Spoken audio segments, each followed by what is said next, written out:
ఈరోజు నేను ముల్లంగి కూర వండాను. ఫస్ట్ టైం ట్రై చేశాను.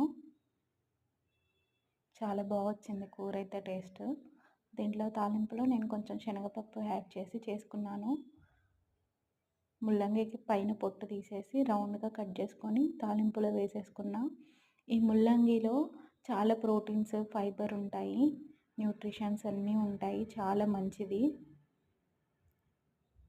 ఓవర్ వెయిట్ ఉన్న వాళ్ళు వెయిట్ తగ్గడానికి ఈ ముల్లంగిని యూజ్ చేయొచ్చు.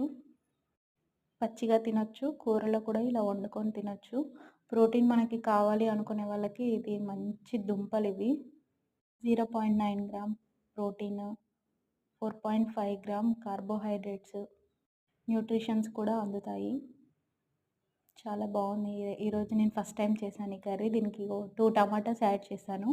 2 దుంపలు కట్ చేసుకొని తాలింపులో వేసేసుకొని 2 టమాటాలు వేసేసి ఉప్పు కారం తగినంత వేసేసుకొని వండేసుకున్నాను నేనైతే.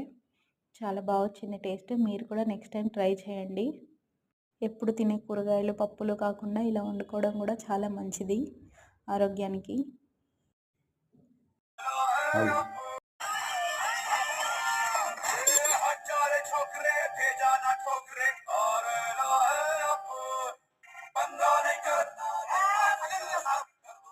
కొంచెం వాటర్ యాడ్ చేశాను. వాటర్ వేసేసి ఒక 5 నిమిషాలు అలా మగ్గనిచ్చాను. 5 అంటే 5 కాదు, 3 నిమిషాలైనా సరిపోద్ది. మంచిగా ఉడికిపోతుంది ముల్లంగి. టేస్ట్ కూడా కొంచెం వెరైటీగా ఉంటుంది, తినేటప్పుడు బాగుంటుంది. ముల్లంగి ముక్కలు అయితే నాకు చాలా ఇష్టం. ఈరోజు తిన్నా నేను. ఫస్ట్ టైం నేను వండడం, తినడం కూడా నేను ఫస్ట్ టైము.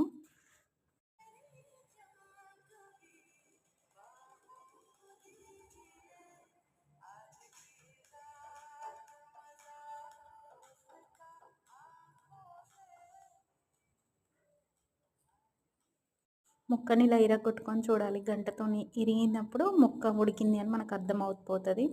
ఇంకే నా కూర తయారైపోయింది. నేను గ్యాస్ బంద్ చేశాను.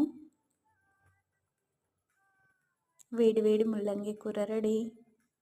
ముల్లంగి కూరతో పాటు నేను ఈరోజు కాకరకాయ కూర కూడా వండేశాను. వేడి వేడి అన్నం, ఒక పక్క కూర, ఒక పక్క అన్నము. కాకరకాయ కూర ముందే వండేసుకున్నాను. ఇది ఈరోజు నా వంట.